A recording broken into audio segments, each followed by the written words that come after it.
Hello everyone, আজ ছিল ভাইফোঁটার খাওয়া দাওয়া বড়দাদের বাড়িতে। সো ঠাকুরের রান্না করে দিয়ে গেছিলো। ফার্স্টেই ছিল হচ্ছে সাদা ভাত, তার সাথে হচ্ছে পটল চিংড়ি। পটল চিংড়িটা তো দুর্দান্ত হয়েছিল খেতে, আমাদের বাড়িতে যে রান্না করে সেই দাদাই রান্না করেছিল।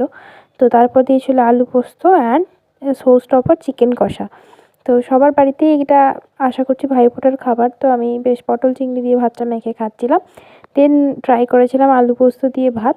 তো গল্প করতে করতে খাচ্ছিলাম, কারোর ক্লিপ নিইনি কারণ কেউই ভিডিওর অবস্থাতে ছিল না, তাই আমি নিজেই কয়েকটা ক্লিপ নিয়ে রেখেছিলাম জাস্ট। আর সবার সাথে খেতে বসার মজাই আলাদা। খেতে খেতে প্রচণ্ড দেরি হয়ে গেছিলো। এই যে চাটনি দিয়ে দিয়েছে ভাতে, চাটনিটাও খুব সুন্দর হয়েছিল খেতে। এরপর মিষ্টি ছিল যেটা আমি স্কিপ করেছিলাম।